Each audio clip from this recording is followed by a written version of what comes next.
وعلیکم السلام، میرا نام سید میر احمد غوث گیلانی ہے۔ جی گیلانی صاحب خیرت سے ہیں آپ؟ ٹھیک ہیں؟ اللہ کا بڑا کرم، آپ سنائیں ٹھیک ہے؟ اللہ کا احسان ہے۔ کس شہر سے آپ کال کر رہے ہیں بھائی؟ کس شہر سے زحمت کی آپ نے؟ میں چکوال سے، پنجاب چکوال سے بات کر رہا ہوں۔ واہ جی واہ، اوکے جناب، اللہ آپ کو سلامتی دے۔ حکم کریں بھائی، ہم آپ کی خدمت میں حاضر ہیں۔ سر نہیں، میں آپ سے کوئی مناظرے کی رغبت مطلب سیکھ رہا ہوں، جیسے کہ میری عمر بھی نہیں ہے اتنی، تو آپ سے کچھ کوسچنز پہ میری مطلب جی جی گفتگو ہوگی، تو میری اگر مطلب کوئی بے ادبی کی بات لگے میں ایسے کروں گا نہیں، کیونکہ ہمارا جو مطلب اہل بیت سے تعلق، کیونکہ ہم سید، آپ کو پتہ چل گیا ہوگا، تو اس لیے ہمارے والدین میں میرے جو والد صاحب اپنے ہیں وہ بھی کچھ مناظرات میں نہ رہتے ہیں، ٹھیک ہے؟ اچھا اصل میں اچھا، صحیح۔ سیکیورٹی، تو میں ویڈیو کال بھی نہیں کر رہا تھا، پھر ان سے پتہ چلا تھا کہ مطلب وائس کال پہ لیٹ ہو جانا ہے ہمارا ٹائم، تو صحیح، ویڈیو پہ بات کر لیتے ہیں۔ اوکے جناب۔ والد صاحب آپ کے مناظرے کرتے ہیں جی آپ نے بولا؟ جی کرتے ہیں میرے، جی جی اچھا اچھا، ماشاء اللہ، بسم اللہ کریں، کیا فرمانا چاہ رہے ہیں؟ جی بسم اللہ۔ میں نے آپ کی سر کے پیچھے سر ایک منٹ کا بس ٹائم مجھے دیں۔ 225 نمبر 225 نمبر خطبہ ہے، جس کے متعلق ہمارے پاس کہا جاتا ہے کہ یہ حضرت عمر سے روایت کی جاتی ہے۔ ایک منٹ سر، ہاں جی، یہاں شخص کی کارکردگیوں کی جزا اللہ دے گا۔ اب یہ مطلب نجل بلاغہ میں ایک خطبہ ہے جس کے متعلق مطلب حضرت علی نے آپ کی مطلب جب وفات ہو چکی ہے تو ادھر آپ نے مطلب چارپائی کے پاس کھڑے ہو کر یہ بات کہی ہے، آپ وضاحت فرما دیں اس چیز کی۔ تو اس میں آپ خطبہ پڑھیں نا، اس میں پڑھیں کہاں ابو عمر لکھا ہے وہ، یا کہاں لکھا ہے سر کہ وہ میں ابو آپ بکر کو کے چارپائے کے ساتھ پڑھی ہے؟ مطلب ہمیں علماء نے جس طرح ہمیں بتایا ہے کہ ہم اہل سنت، میں نے کال آپریٹر جو ہیں ان سے بتایا تھا کہ حنفی بریلوی ہیں، تو ہمیں بتایا گیا ہے، اور اسی بک میں تو نا، سن لے بھائی، تو سن لے بھائی، اب نہج البلاغہ میں جو ہے جملہ وہ یہ ہے، اب یہ اچھی طرح سے سن لے۔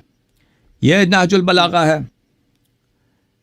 چاپ بیروت لبنان، دکتور صبحی صالح کی تحقیق۔ اچھا، یہاں پہ خطبہ نمبر ہے یرید به بعض اصحابہ، صفحہ نمبر خطبہ نمبر میرے پاس جو ہے 228 ہے۔ للہ بلاء فلان، میں اب جی، جی جی جی فلقد قوم الاود وداوى العمد واقام السنہ خلف الفتنہ۔ للہ بلاء فلان، فلانا، دیکھیں پہلی بات یہ ہے کہ اس کی کوئی سند نہیں ہے، ٹھیک ہے نا؟ اور اگر آپ میرے اسی چینل پہ جائیں، اس میں سرچ کریں نہج البلاغہ میں کیا ابو عمر کی تعریف ہے، تو اس میں نے بہت تفصیل کے ساتھ بات کیا کہ نہج البلاغہ کے سب خطبے، سب روایات شیعہ روایات نہیں ہیں، اس میں بہت سا مصنف، اس کتاب کا جو مصنف تھا اس نے ہر طریق سے جمع کیا، شیعہ اور غیر شیعہ دونوں کو جمع کیا۔ تو یہ جو ہے یہ اس میں عمر کا اسم نہیں ہے، وہ خود کہتے ہیں کہ وہ اپنے کچھ ساتھیوں کے متعلق کہہ رہے تھے، کچھ ان کا کوئی ساتھی تھا جو دنیا سے گئے، اور امیر المؤمنین علیہ الصلوۃ والسلام خطبے جب دیتے تھے ان کی اپنے خلافت کے ایام میں دیتے تھے، وہ خلافت سے پہلے وہ خطبے نہیں دیتے تھے، تو ان کے کوئی ساتھی ہو سکتا ہے، محمد ابن ابی بکر ہو، مالک اشتر ہو، جو بھی ہے دنیا سے گئے، تو یہ کوئی ضروری نہیں ہے کہ آپ کہتے ہیں یہ عمر ہے۔ کون کس نے کہا وہ عمر ہے؟ وہ کوئی شیعہ حجت لے کے آئے کس سے مراد عمر ہے؟ مؤلف کہہ رہا ہے، مؤلف کتاب، اس کی کوئی سند نہیں، کہتے ہیں کہ اپنے کسی ساتھی کے متعلق کہہ رہے ہیں۔ آپ سن لینا کہ وہ دنیا سے گیا ہے، فقط قوم الاود وداوى العمد، کہ اس نے ٹیڑے کو سیدھا کیا ہے اور اس نے درد کی دوا کی ہے، واقام السنہ، اور اس نے سنت کی اقامت کی ہے، وخلف الفتنہ، اور فتنوں سے بچ گیا، ذهب نقی الثوب، وہ اس کے پاکی کے ساتھ دنیا سے گیا، ٹھیک ہے نا؟ یہ کوئی بھی شخص نیک آدمی ہو سکتا ہے، سلمان ہو سکتا ہے، ابو ذر ہو سکتا ہے، بہت سارے امیر المؤمنین علیہ السلام کے ساتھی تھے جو ان کے حیات میں دنیا سے گئے۔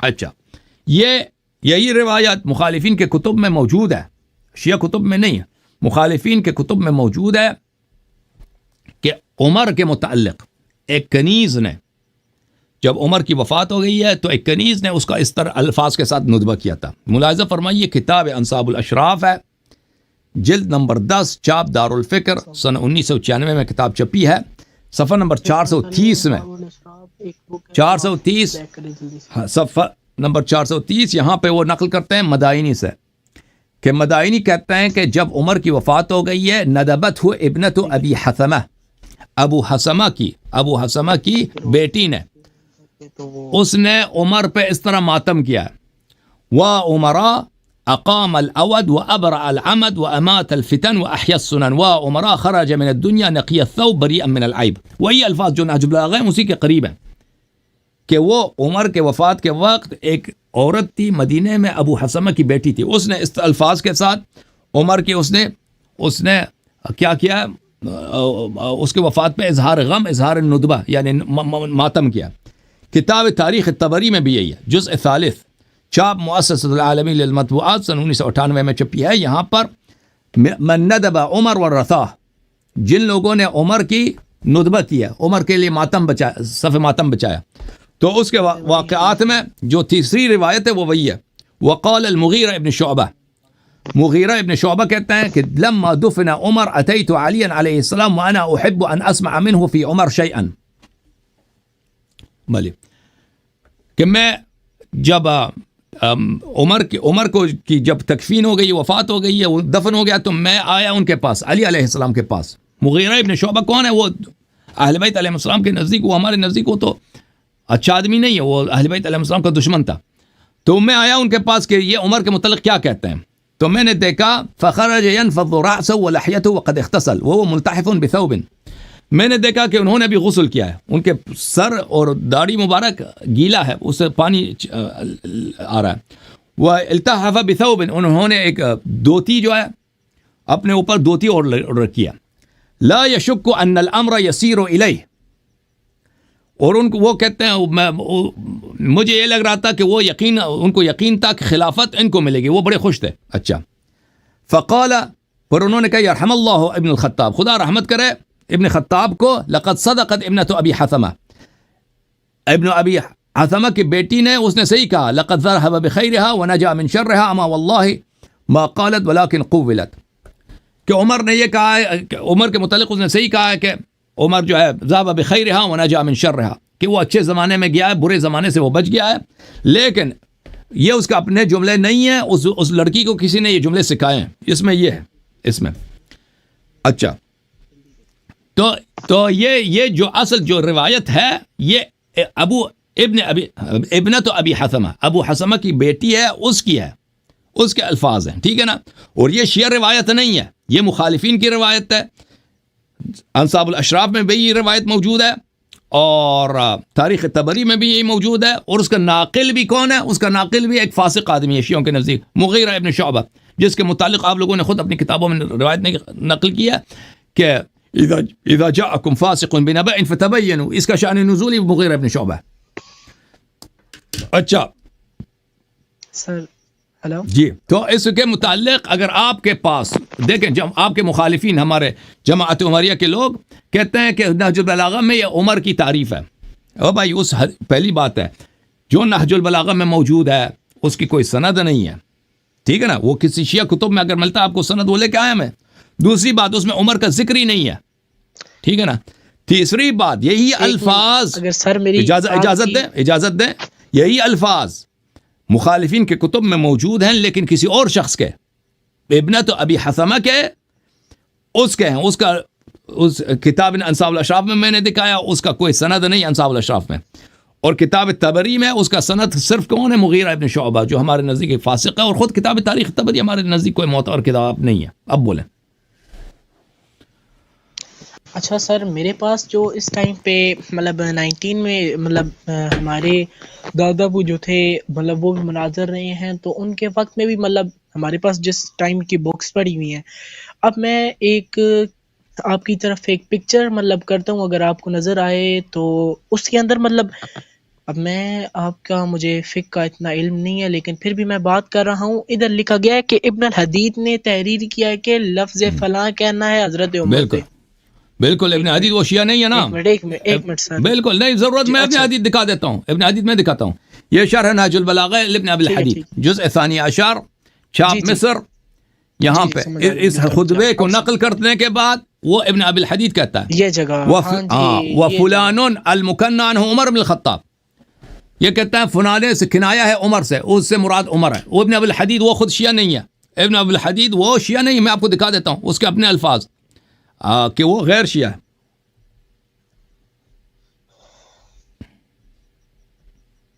اچھا تو سر آپ ایک منٹ بھائی، میں دکھا دیتا ہوں بھائی. ابن ابی الحدید شافعی تھا فقہ میں اور عقیدے میں وہ معتزلی تھا. وہ ابو بکر عمر کے خلافت کو صحیح سمجھتا تھا، ابو بکر اور عمر کی خلافت کو وہ شرعی سمجھتا تھا. ملاحظہ فرمائیے، کتاب ہے شرح نہج البلاغہ لابن ابی الحدید جلد نمبر 1، سنہ 1965 میں یہ کتاب مصر میں چھپی ہے. اچھا، یہاں پر القول فی ماذا یذهب الیہ اصحابنا المعتزلہ فی الامامہ والتفضیل والبغاة والخوارج. کہتے ہیں میں معتزلی ہوں اور ہم معتزلہ علماء، اصحابنا یعنی معتزلہ علماء کا عقیدہ امامت میں یعنی مسئلہ خلافت میں ہمارا عقیدہ کیا ہے. سن لو.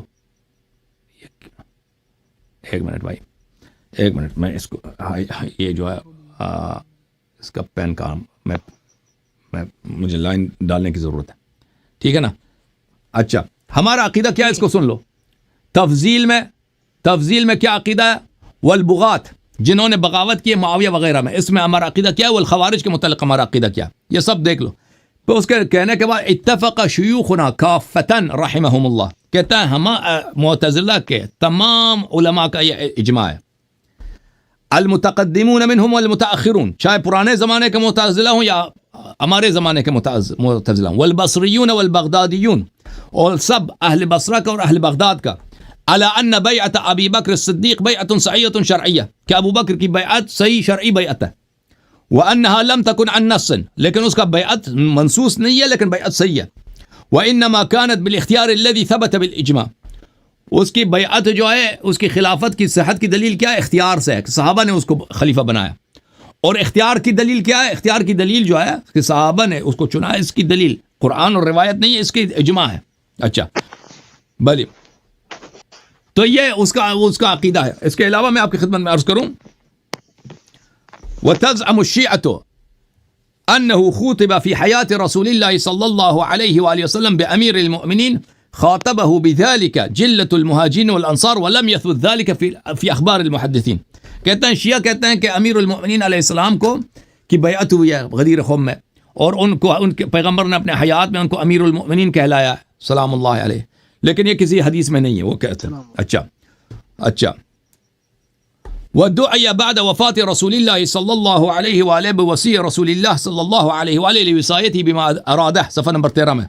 وأصحابنا لا ينكرون ذلك ولكن يقولون إنها لم تكن وصية بالخلافة بل بكثير من المتجدات بعده أفضى بها إليه عليه السلام. بل کہتے ہیں کہ نبی صلی اللہ علیہ وآلہ وسلم کے بعد امیر المؤمنین علیہ السلام کو وصی کہا گیا، کیونکہ پیغمبر صلی اللہ علیہ وسلم نے ان کو وصیت کی تھی. کہتے ہیں ہم منکر نہیں اس بات کے، لیکن یہ خلافت کی وصیت نہیں ہے، یہ بعض معمولی چیزوں کی ہے. مثلا کوئی باغ ہے، کوئی گھر کے گھریلو مسائل ہیں، اس طرح چیزوں کی وصیت کی تھی، خلافت کی بات نہیں ہے جو وصایت ان کو. تو کہنے کا مقصد یہ ہے کہ یہ شخص شیعہ نہیں ہے. ابن ابی الحدید نے اگر اپنے کتاب میں یہ لکھا ہے کہ فلان سے مراد عمر ہے، وہ آپ کے علماء میں سے ہے، وہ کوئی شیعہ عالم نہیں ہے. شیعہ عالم بھی ہوتا نا، شیعہ عالم بھی ہوتا پھر بھی حجت نہیں ہے، کیونکہ شیعہ عالم کا قول حجت نہیں ہے، اس کے لیے حدیث کی ضرورت ہوتی ہے. ہم کب کہتے ہیں کہ شیعہ عالم جو بھی کہتے ہیں وہ صحیح ہوتا ہے؟ کوئی کہتا ہے بھائی کہ کوئی شیعہ عالم کی چیز کہہ دے، وہ حتماً ہمارے لیے اس کے اگری کرنا ضروری ہے. شیعہ عالم بہت ہے دنیا میں، سارا دن بکواس کرتے ہیں، سارا دن وہ صبح سے شام تک بکواس کرتے ہیں. ہم ان کی شیعہ علماء کی بات کو ہم حجت نہیں مانتے. ہم آپ کو چاہیے کہ شیعہ وہ چیز جو شیعوں کے لیے حجت ہے وہ لے کے آئیں. اوکے، مزید بولے بھائی. جی اچھا، دوسری سائڈ پہ مطلب میں نے اب میں وہ ابن ابی الحدید کی بات میں کامل کر دوں کہ اس نے کیا لکھا ہے. ابن ابی الحدید میں اپنے جز نمبر ساری عشر میں جلد نمبر 12 میں، یہ شرح نہج البلاغہ جلد نمبر 12، اسی خطبے کو نقل کرنے کے بعد وہ کہتا ہے مکنہ سے مراد معاف کیجیے گا کہ یہاں پہ جس شخص کا ذکر ہے اس سے مراد عمر ہے. ایک منٹ بھائی، ایک منٹ بھائی، میں دکھا دیتا ہوں. یہ صفحہ نمبر 3 ہے، جلد نمبر 12، خطبہ نمبر وہی ہے 223. اس میں 223 ہے. خطبوں کے نمبر میں آگے پیچھے ہو جاتا ہے. اچھا کہتا ہے وَلِلَّهِ بلاد فلان. اچھا یہاں پہ بلاد ہے کوئی بات نہیں. مکنہ سے مراد عمر بن خطاب ہے. وقد وجدت النسخة التي بخط الرضي ابو الحسن جامع نهج البلاغہ. میں نے وہ نسخہ مجھے ملا ہے جو خود شریف رضی کے نسخے کا تھا اور جس نے جامع نہج البلاغہ جمع کیا. وتحت فلان عمر, فلان کے نیچے عمر کسی نے لکھا ہے. حدثني بذلك فخار ابن معد الموسوی الودی الشاعر. پھر کہتا ہے کسی نے مجھے روایت کیا. پہلے کہتا ہے کہ میں نے روایت مجھے ملا ہے, پھر کہتا ہے کہ فلانے نے مجھے حدیث کیا. فخار ابن معد الموسوی الشاعر, کسی شاعر نے مجھے کہا. تو پتہ چلا کہ اس کو یہ اس کے بعد میں تضاد ہے. یا تجھے نسخہ ملا ہے یا نسخہ تم نے نہیں ملا ہے, وہ تجھے اس شاعر نے تجھے نقل کیا. بہرحال یا شاعر نے اس کو ملا ہو یا اس نے خود وہ نسخہ اس کے پاس ہو. اب ایک کتاب ہے بھائی, یہ کتاب ہے ٹھیک ہے نا, اس کتاب میں فلان کے نیچے کسی نے لکھا ہے عمر. اس سے کیا ہے, وہ نسخہ چاہے خود شریف رضی کا بھی کیوں نہ ہو, ٹھیک ہے نا, اس کا دلیل ہے کہ اس نے خود شریف رضی نے لکھا, خود شریف رضی نے لکھا. اب میرے بولنے کا مطلب یہاں تک مقصد تھا کہ سر نہ ہی میں آپ کو اس چیز میں غلط کہہ سکتا ہوں کہ اپنے آپ کو یہ نہیں سمجھتا کہ میں آپ کو غلط کہوں. آپ ایک عالم دین ہے تو میرا آپ سے کوئی اختلاف نہیں ہے, لیکن دو چار چیزیں میں آپ سے معلومات کے لیے پوچھ رہا ہوں کہ ہمارے ہاں مطلب کچھ علماء کہا جاتا ہے کہ آپ کا اختلاف ہے کہ حضرت سیدنا غوث اعظم شیخ عبد القادر جیلانی رحمۃ اللہ علیہ کو آپ اولاد اہل بیت نہیں مانتے. اس پر آپ کو کیا عقیدہ ہے؟ نہیں مجھے اس کا نہیں معلوم, اس کا شجرہ مجھے نہیں معلوم بھائی. اس کا شجرہ کیا, دنیا میں سید بہت گزرے ہیں, سنی سید بہت ہیں, بعض اصلی ہیں بعض جھوٹے ہیں بھائی. مجھے کیا معلوم غوث اس کا آپ جیلانی وہ سید تھا یا نہیں تھا, اللہ جانتا ہے, مجھے نہیں معلوم. ہو سکتا ہے نہیں. میں نے کبھی نہیں بھائی, میں نے کبھی نہیں بولا کہ وہ سید نہیں تھا. مجھے نہیں معلوم اس بات کا, میں اس کو نہیں مانتا. دیکھیں دنیا میں سید تو بہت ہیں, ٹھیک ہے نا, بعض سید شیعہ ہیں, بعض سید مخالف ہیں, بعض سید وہابی ہیں. یہ سیادہ وہ ہم اس جیلانی صاحب کو اس لیے نہیں مانتے, ہم نہیں کہتے کہ وہ سید نہیں تھا. مجھے نہیں معلوم, ہو سکتا ہے کوئی دلیل ہو کسی کے پاس کہ وہ سید تھا یا نہیں تھا, مجھے اس کا علم نہیں ہے, اس سے مجھے کام بھی نہیں ہے. دیکھیں وہی حضرت نبی صلی اللہ علیہ وسلم کے چچا ابو لہب تھے, ان کے والد کے بھائی ہیں. تبت یدا ابی لہب وتب, بھلی حضرت نوح علیہ السلام کا سکا بیٹا, بھلی انہو لیس ابنک انہو کیا ہے قرآن کی آیت, انہو عمل غیر صالح. تو یہ جو ہے اجازت دیں, ہم جیلانی کو اس لیے نہیں مانتے کہ وہ صوفی تھا, وہ اہل بیت علیہ السلام کے طریق سے منحرف تھا, اس لیے نہیں مانتے, ٹھیک ہے نا. اہل بیت علیہ السلام کے نزدیک تصوف مذموم ہے, تصوف حرام ہے اہل بیت علیہ السلام کے مذہب میں. عرفان تصوف یہ چیزیں حرام ہیں. جی اچھا سر, اور مطلب شرع میں ہمارے مطلب اب اسلامک ہماری جو بکس ہیں اس میں ہماری کڑا ترین مطلب جسے کہا جاتا ہے کہ حدیث کی کتابیں ہیں. اب صحیح مسلم اور صحیح بخاری, آپ نے 2 منٹ اب میری بات سننی ہے. صحیح مسلم, سنن ابی داؤد ہے, سنن نسائی, اس طرح کی مطلب جو کتابیں ہیں انہیں شرع مانا جاتا ہے.